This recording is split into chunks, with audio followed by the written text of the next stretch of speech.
So, ayan guys, nailipat na namin yung aming alagang gecko sa bago niyang cage. So, hali kayo guys, ito-tour cage ko kayo. Ang ganda-ganda na ng kanilang ng kanilang cage at palagay ko nag-i-enjoy din sila guys.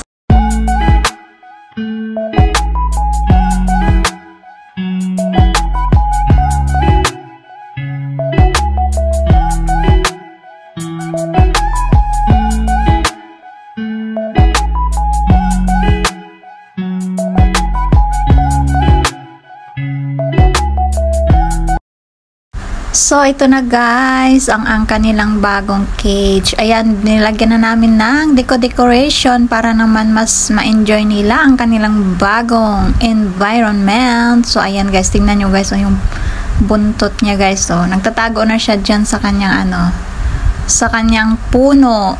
Ayan, nasa ilalim siya guys ng ng kahoy na ito. Ayan guys, doon kasi sa maliit nilang cage, ang hirap nilang makakilos guys, lalo na pag nilagay na yung mga mga decoration sa loob, hindi na talaga sila makagalaw. So ayan guys, yung ginawa namin na decoration, mukha naman siyang guys na totoong nasa forest na sila, diba? At palagay ko naman guys, nag-enjoy yung aming mga alagang gecko. Ayan, laki-laki na yung tinatakbuhan nila. At may mga pinagtataguan na rin sila, guys. Yun nga la, at hirap ko na silang hanapin kasi kung saan-saan na sila na sumusuksok. So, na sila, guys, nag-level up na yung kanilang cage.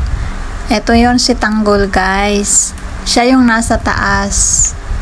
Ayan, ang tanggol namin. Mukhang masaya na siya guys, pero mas masaya siguro siya kung magkasama sila ni Mokang. Kaso nga lang guys, alam nyo naman hindi pa pwedeng magsama ang dalawang ito dahil gusto nilang magkaroon ng mga babies. Ayan, hindi ko pa kayang mag-alaga ng marami guys.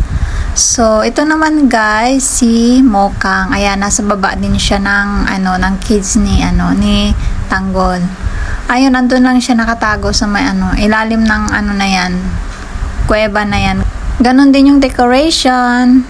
Ayan mukhang nasa forest din siya guys. At ayun yung mga food niya, hindi pa niya nakakain. At ayun nga guys, nilagyan din namin mga stone. Ayan, para pang decoration naman sa kanyang cage. Ayan. O, diba guys? Parang nasa forest na talaga sila nakatira. O, kaso nga pinapalabas ko yung bruha na yan, ayaw niyang lumabas.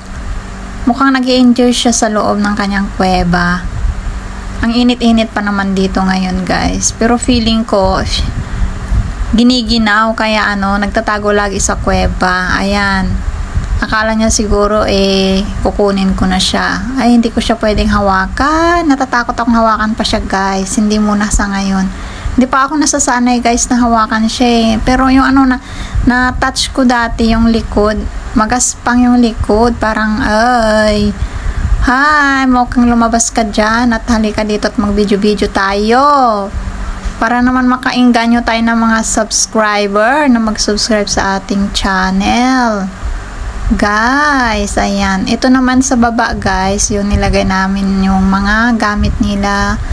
Ayan, yung mga nilalagay sa food, sa water nila, at saka yung pampers nila guys, tissue. So ayun lang guys, hope you enjoy watching my new cage for my gecko. Thank you guys for watching. Please do subscribe, like, and share. Click na rin guys ang notification bell para like ng update sa mga video kong i-upload. Thank you. Bye-bye guys.